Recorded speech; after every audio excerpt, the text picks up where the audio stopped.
الله وملائكته يصلون على النبي يا أيها الذين آمنوا صلوا عليه وسلموا تسليما اللهم صل على سيدنا ومولانا محمد الصلاة والسلام عليك يا سيدي يا رسول الله وعلى آلك وأصحابك يا سيدي يا حبيبي. الحمدللہ اس رب کائنات کا لاکھ شکر ہے جو رحمان و رحیم ہے، جو کل شیء قدیر ہے، جو دلوں کے رازوں سے باخبر ہے. We praise to Allah subhanahu wa ta'ala, the Lord of the universe, the adventurous one, the eternal one, the most merciful, the most compassionate. And my salutations, my deep love, the best of the creation, leaders of the Prophet, mercy for entire humanity, حضرت محمد مصطفیٰ ان کے خاص کرم سے آج ہمیں اس دیار غیر میں جمعۃ المبارک کی یہ مبارک گھڑیاں میسر آ گئی. اور میرے لیے انتہائی خوشی ہے کہ آج میرے برادر اکبر حضرت پیر جاندیب بادشاہ صاحب آج اوپر تشریف لائے، حالانکہ نیچے بیماری کی حالت میں بھی نیچے آتے تھے. اللہ کرے یہاں اوپر والا حال تیار ہو جائے اور لفٹ بھی لگ جائے. آج دعا لگ گئی ہے. So it's a great honour for me too. جمعۃ المبارک رمضان کا مہینہ گزرا، یہ شوال کا مہینہ ہے عظمت والا، اور اس ماہ مقدس میں بھی اللہ تعالیٰ کی رحمتیں ہیں. blessing and mercy in every month. ہر ایک مہینے میں محبت ہے. ہمیں اس محبت کو سمیٹنا ہے، اور اس محبت کے لیے میرے رب نے اپنے بندوں پہ انعام دیا ہے. یہ برکات عطا فرمائی ہے کہ میرے بندے جو میری راہ پہ چل رہے ہیں، who worship me and who seek the love from me and guidance from me، ان کے لیے اللہ نے انعام دیا ہے. اور حدیث پاک is a beautiful حدیث narrated by the best companion کہ صحابی ان سے روایت ہے کہ حضور آقا مدنی تاجدار فرماتے ہیں کہ اللہ تعالیٰ نے یہ سورہ فاتحہ جو ہم پڑھتے ہیں، الحمدللہ رب العالمین الرحمن الرحیم مالک یوم الدین ایاک نعبد و ایاک نستعین، اس میں میرا رب کہتا ہے کہ اس میں دو حصے رکھتے ہیں. ایک تو میری بندگی کا اعلان ہو رہا ہے، اور دوسرا میں اپنے بندے کے لیے رکھ لیا ہے جو مجھ سے مانگ رہا ہے. یہ انعام دیا گیا تھا. حضور فرماتے ہیں دو نعمتیں عطا کی. ایک بندہ جو ہے وہ میرا ذکر کرتا ہے، وہی مالک ہے، وہی رحمان ہے، وہی رحیم ہے، وہی the master of the day of judgment, the master of the day of resurrection, the most merciful, the most compassionate. یہ دعائیہ کلمات ہیں کہ اس کا بندہ اس کی بارگاہ میں یہ دعا کرتا ہے، اور پھر یہ اس کا کلام کر کے یہ حصہ جو ہے رب کہتا ہے یہ میرا حصہ ہے، اور دوسرا حصہ میرے بندے کا ہے جو مجھ سے مانگتا ہے. وہ میری عبادت کرتا ہے، ہم اسی کی عبادت کرتے ہیں، اسی سے مانگتے ہیں. یہ واسطہ اسٹریٹ پاتھ ہمیں جو ہے اہدنا الصراط المستقیم، ہمیں صحیح راستہ دکھا دے، اور ان کا راستہ جس پہ تم نے انعام کیا ہے. The way of those which you favored, not those who condemned.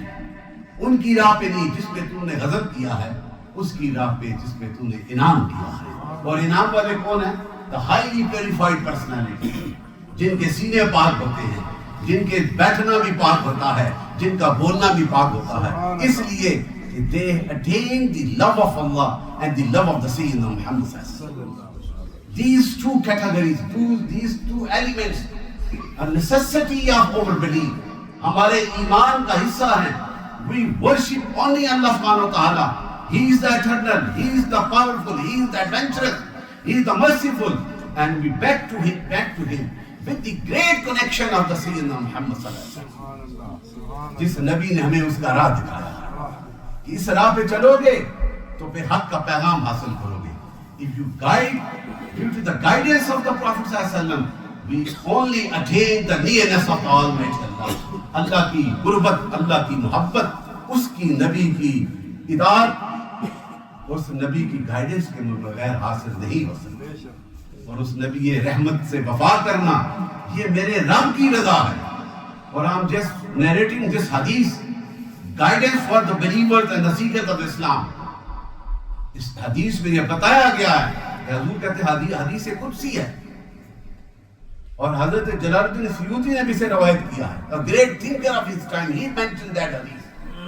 وہ کیا کہ رب کہتا ہے کہ ساری کائنات جو ہے ہم اسی کی ہے، اس کی مرضی کے بغیر ایک پتا بھی نہیں ہل سکتا. He is the owner, he is the creator, he is the Lord. وہ انعام والا ہے. کہتا ہے کہ ساری کائنات میری مرضی کے مطابق چلتی ہے، لیکن میں ساری میری رضا کے مطابق چلتی ہے، اور میں مصطفیٰ کی رضا کو پسند کرتا ہوں. یعنی the guidance of the Prophet of Islam is important. It's a basic point of our belief and necessity of our ایمان.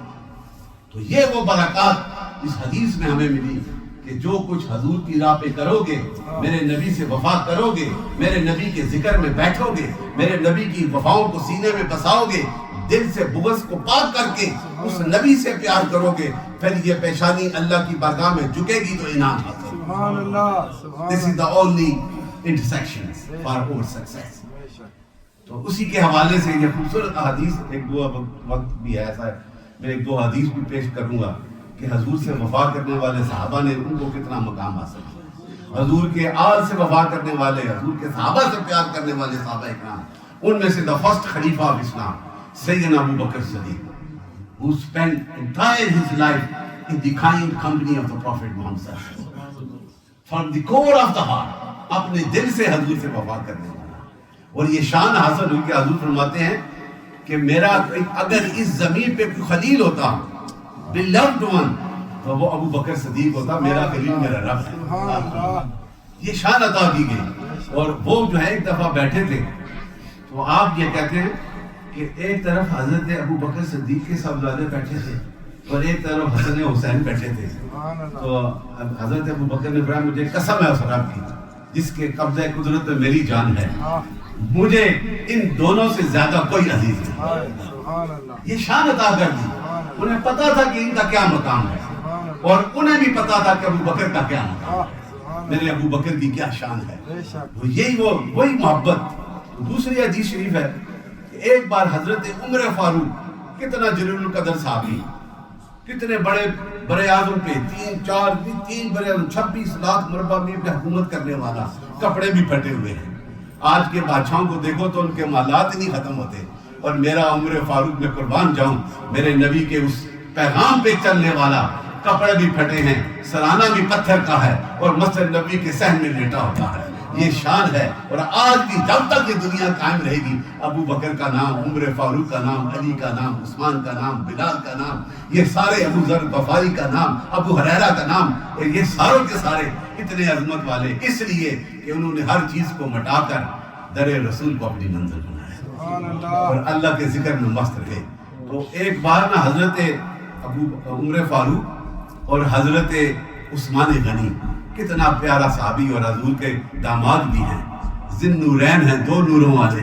یہ کوالٹی ہے which Allah has given to him. تو جب آپ جا رہے تھے نا تو آپ گلی کے کنارے پہ حضرت عباس کھڑے تھے. حضرت عباس حضرت حضور کے چچا ہیں، وہ بھی ایمان لائے تھے. وہ کھڑے تھے تو آپ نے گھوڑے پہ تھے، آپ اتر گیا، دونوں اتر گئے، چھلانگ لگا دی، کھڑے ہو گئے، ہاتھ باندھ کے کھڑے ہو گئے کہ تو میرے رسول کا چچا ہے. نسبت حضور کی ہے، اس لیے ہم اتر کے آپ کا استقبال کر رہے ہیں. اتنی شانیں، یہ شانیں تھی، یہ محبتیں تھیں آپس میں ان دونوں کی، یہ وفائیں تھیں. اللہ تعالیٰ ہمیں بھی یہ محبتیں نصیب فرمائے. We should pay respect and salute the Prophet صلی اللہ علیہ وسلم and the companions and the holy family of the Prophet of Islam. If you attain the Allah's love, this is the only way, only intersections. یہی ہماری کامیابی کا راستہ ہے. اور اس کامیابی کے لیے پھر میرے رب نے کتنے اعلان بھی فرمائے. قرآن میں دیکھیں 4 سپارہ جا کے پڑھنا، پہلی آیت کیا میرا رب کیا کہتا ہے؟ You will never become a goodwill. You will never attain the goodwill. You will never attain the goodwill until you spend the charity what Allah has given to you. جو اللہ نے تمہیں دے دیا ہے نا قیمتی چیزوں میں سے، جسے تم dearly love that things، ان میں سے کوئی چیز اللہ کی راہ میں خرچ کرو گے تو میرا رب کہتا ہے کہ میں تمہیں پھر وہ محبتوں کا فائدہ دوں. لن تنالوا البر حتى تنفقوا مما تحبون. یہ قرآن, this is the words of the Quran which Allah mentions. You will never attain the goodwill of Allah subhanahu wa ta'ala until you spend what Allah has given to you in the way of Allah subhanahu wa ta'ala. اور اس کا بہترین طریقہ جس طرح یہ اللہ کا گھر بن رہا ہے, this is for the sake of Almighty Allah. نیچے بنا اوپر بنا, حضرت صاحب کی قیادت میں ہم نے کتنی محنتیں کی, کتنے ساتھی ساتھ چلتے رہے, آج اوپر والا حال کی تیاری ہو رہی ہے. اس کے لیے یہ اپیل ہوتی ہے, اور حضرت صاحب علامہ فاروق صاحب کرتے ہیں, حاجی فضل صاحب دوڑ رہے ہیں, سارے ساتھی ہم لگے ہوئے دن رات, یہ جو ہے اوپر والا حال کمپلیٹ ہو جائے. تو انشاءاللہ جو اس میں حصہ ڈالے گا تو وہ اللہ کے قریب اس کی محبتوں کا فیض حاصل. اللہ جانتا ہے, he knows whatever you spend. یہ دوسری ورس کا ہے نا, یہ دوسری ورس ہے نا, مما میرے ذہن میں نہیں آ رہی, دوسری ورس پہ یہی ہے کہ جو کچھ تم خرچ کرتے ہو من شیئن فإن اللہ بہی علیم, اللہ جو ہے وہ ہر چیز کو جانتا ہے جو تم دے رہے. تو اس کی اچھی چیز دو گے تو اللہ انعام عطا کرے گا. تو اللہ تعالیٰ ہمیں بھی حضور کی محبتوں کا فیض نصیب فرمائے, حضور سے سچی محبت کرنے کی. میں ایک حدیث آپ کے سامنے رکھتا ہوں کہ حضور کے محبت کرنے والے صحابہ نے کس طرح وہ سرکار سے محبت کی, اس لیے کہ اللہ راضی ہے جی, اللہ راضی. حضرت امیر حمزہ حضور کے چچا ہے, ابھی ایمان نہیں لائے تھے, بڑے خوبصورت, بڑے طاقت والے اور شکار کے بڑے شوقین. تو ایک بار حضور آقا مدنی تاجدار کوئی صفا, یہ صفا و مروہ ہے نا, اس وقت تو پہاڑیاں تھیں, کوئی صفا کے پاس جا رہے تھے, ابو جہل آ گیا, the greatest enemy of the Islam. He came approached to the Prophet sallallahu alaihi wasallam and حضور کو ساتھ بدتمیزی کرنے لگا, abuses the Prophet sallallahu alaihi wasallam. اور ایون اس نے ایک ڈنڈا حضور کے سر پہ مار دیا. میرا کملی والا never answer, ڈنڈا پڑا, زخمی ہو گئے, سر پہ ہاتھ رکھ کے چلے گئے. یہ نہیں کہا, اس نے یہ کہا کہ اس دین کو چھوڑ دو, اگر نہیں چھوڑو گے تو ہم ماریں گے. نبی پاک نے کبھی بات, اور قرآن میں بھی ہے, جب کوئی دنیا دار یا کوئی کافر یا کوئی بحث کرے اس کا راستہ ہٹا دو, اپنے راہ پہ چل دو, ہماری جو مشن ہے اسے جاری رکھو. آپ چلیں گے تو آپ کے اس منظر کو حضرت عبداللہ بن جندہ ایک ہیں, ان کی لونڈی جو تھی, سرونٹ جو میڈ, وہ جو ہے اس منظر کو دیکھ لی تھی. تو جب in the meantime حضرت حمزہ approached, وہ شکار کر کے آ رہے, شکار پکڑا ہوا. تو اس لونڈی نے کہا آپ شکار کر رہے ہیں اور آپ کے بھتیجے کو اس لیے مار پڑی کہ اس کا باپ نہیں, اور جو پیغام دے رہا ہے اس کے لیے مار پڑی ہے. آپ کو جوش آیا, غصہ آیا, اسی وقت شکار کو چھوڑا اور سیدھے حرم میں چلے گئے. پوچھا کدھر ہے ابو جہل, وہ کھڑا ہے. آپ نے اٹھایا اور کوئی ڈنڈا پکڑا ہوا تھا, اس کے سر پہ مارا, اور اسے اتنا مارا کہ اس کے بعد محمد پہ اگر ہاتھ اٹھایا تو تیری جان بھی چلی جائے. ابھی ایمان نہیں لائے تھے, اور جب یہ منظر کر کے تو آپ پھر حضرت خدیجہ کبریٰ کے گھر چلے گئے اور جا کے دیکھا نا کہ آپ کی مرہم پٹی کی جا رہی ہے, تو آپ رونے لگ پڑے. کہا بیٹا رونا, حضرت حمزہ کہنے, آپ رونے لگے. حضرت حمزہ آپ فکر نہ کرنا, میں نے تیرا بدلہ اتار دیا. میرے کہنے کا مقصد جو پوائنٹ میں بتانا چاہتا ہوں, اس مار کھانے کے بعد میرے نبی نے کہا میں خوش تب ہوں گا جب آپ کلمہ اس نبی کا پڑھ لو, اس خدا کا کلمہ پڑھ لو, میں بھی خوش ہو جاؤں گا. حضرت حمزہ نے کہا اتنی بات ہے, ہاں میرے چچا اتنی بات ہے, میں نے مار بھی کھائی ہے تو رب کے ذکر کی خاطر, میں نے جو مشکلیں اس کے ذکر کی خاطر اپنائی ہے, اس لیے آج آپ کلمہ پڑھ لیں تو میں بھی خوش ہو جاؤں گا. حضرت امیر حمزہ نے کلمہ پڑھا اور نبی کے اس لائے ہوئے دین پہ شامل ہو گئے. یہ وہ محبت تھی میرے دوستوں جو نبی نے اپنے کریکٹر کے ساتھ پروو کر دیا کہ ہر بیماری, ہر تکلیف, ہر آزمائش کو فیس کرنے کے لیے پروفیٹ صلی اللہ علیہ وسلم ready to face all the difficulties for the sake of Islamization, for the sake of the oneness of the Almighty Allah. ایک رب کی بندگی کی خاطر. آج سوچ لیں, دیکھیں اس وقت 1500 سال پہلے مکہ کی سرزمین پہ when Prophet Islam raised the slogan of Islam, آج پوری دنیا میں ماننے والے سب سے زیادہ میرے نبی کے فالورز ہیں. لیکن بدقسمتی یہ ہے کہ ہم اپنے دین کی اس عظمت سے پیچھے ہٹ کے ہم جو ہے دنیا پرستی میں لگ گئے. حضور کی حدیث ہے, انہوں نے کہا مجھے کوئی فکر نہیں کہ میرا ماننے والا شرک کرے گا وہ شرک کبھی نہیں کرے گا، اس کی پیشانی اللہ کی بارگاہ میں جھکے گی. لیکن مجھے یہ خوف ہے کہ دنیا پرستی میں نہ پڑ جائے. آج دنیا پرستی نہیں ہے تو اور کیا ہے؟ مادیت پرستی نہیں. مٹیریلسٹک لائف میں ہمارے جو حکمران ہیں وہ پڑے ہوئے ہیں، انہیں پتہ نہیں انہوں نے اپنا قبلہ کہاں سے کہاں کر دیا. لیکن اگر وہ قبلہ در رسول پہ کر لیتے، حضور کے اس مشن کو اپنا لیتے، آج بھی وہ مسلمان دنیا پہ حکومت کر سکتا ہے. یہی وہ انعام ہے، یہی وہ پیغام ہے. اسی جذبے کے ساتھ اس دیکھیں برطانیہ میں more than 4000 مسجد بنی ہیں. یہ کسی کی ایڈ سے نہیں بنی، یہ آپ لوگوں کی وہاں سے بنی ہے. Majority of the mosque built by the lovers of Islam. تو اللہ تعالیٰ ہمیں بھی اس جذبے کے ساتھ قائم رہنے کی توفیق عطا فرمائے، اپنے نبی رحمت کے ساتھ وفا کرنے کی توفیق عطا فرمائے. اور یہ دعا کریں یہ جو مشن چلا ہے اوپر والے حال کا، یہ جلدی جلدی پایہ تکمیل تک پہنچے گا اور انشاءاللہ پہنچے گا.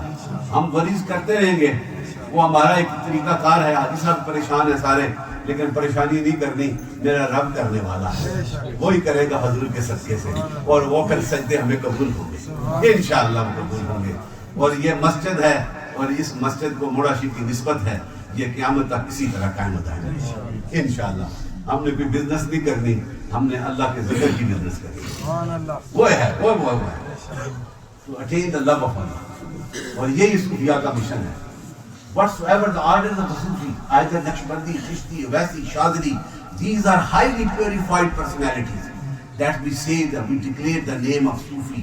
The Sufi means devoted their lives to attain the Allah's love.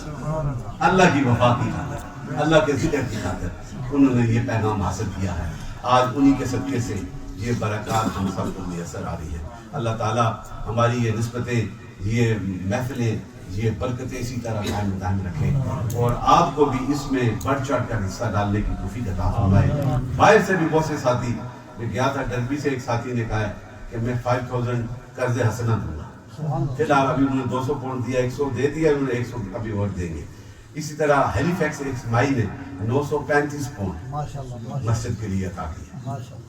یہ وہ پہنچ گئے ہیں ان کے پاس. اللہ تعالیٰ اور بھی جو ساتھی دے رہے ہیں، ادھر باہر سے بھی لوگ کر رہے ہیں انشاءاللہ. اللہ تعالیٰ یہ حاضریاں قبول فرمائے، ہم سب کی منزلیں آسان فرمائے. آگے آگے آجے، اگلی صفوں کو پورا کر لیں. 2 منٹ ابھی باقی ہیں، اگلی صفوں کو پورا کر لیں اور اس کے بعد پھر حضرت اعلان کریں گے سنتوں کا. سنتیں پڑھنے کے بعد پھر باقی سارے معاملات ہوں گے. اللہ تعالیٰ یہ ساری محبتیں، یہ فیض ہم سب کو نصیب فرمائے اور ہمیں حضور کے ساتھ وفا کرنے کی. اس انسرٹن لائف میں نبی سے وفا جس نے کی وہ اعلیٰ ہوگا. بلال حبشی، دیکھیں آپ ایک حدیث سنا دیتا ہوں آخری، کہ بلال حبشی اور حضرت خباب، یہ دونوں ایسے صحابی تھے. جب حضرت عمر فاروق اتنا بڑا صحابی اور اتنی شان والا ہے، جب کبھی یہ دونوں آتے نا تو حضرت عمر فاروق کھڑے ہو جاتے اللہ، اور انہیں اپنے پاس بٹھا لیتے، ان کی عزت اور احترام کرتے. He paid respect these two companions of Prophet Islam due to his devotion and sincerity. اپنی ان کی خلوص جو تھا دین کے ساتھ. بلال حبشی کا کوئی کنبہ تھا، کوئی خاندان تھا، کوئی دولت تھی، کوئی حسن تھا، کوئی جمال تھا، کچھ نہیں. ایک غلام کی حالت میں میرے مصطفیٰ کا غلام بن گیا. اسلام کی دین. حضرت خباب نے بھی یہ کیا. آپ کی لوہے کی دکان تھی، وہاں پہ کام کرتے تھے، اور آپ کی جو مالکن تھی وہ کافرہ تھی. اسے پتہ چلا کہ یہ تو ایمان لے آیا. غصے میں گئی ان کے گھر، اس کی دکان پہ. وہ سلاخ گرم ریڈ کتنی خطرناک ہوتی ہے، اسے اٹھایا، تو نے مصطفیٰ کے دین کو اپنا لیا ہے، آج تمہیں اس میں سزا دیتی ہوں. وہ اٹھا کے سر پہ ماری. اتنے زخمی ہوئے حضرت خبیب اور حضور کی بارگاہ میں چلے گئے. اور میرا کمری لجپال کمری والا جو خود بھی مصیبتیں اٹھاتا رہا اور اس کے ماننے والے بھی اٹھاتے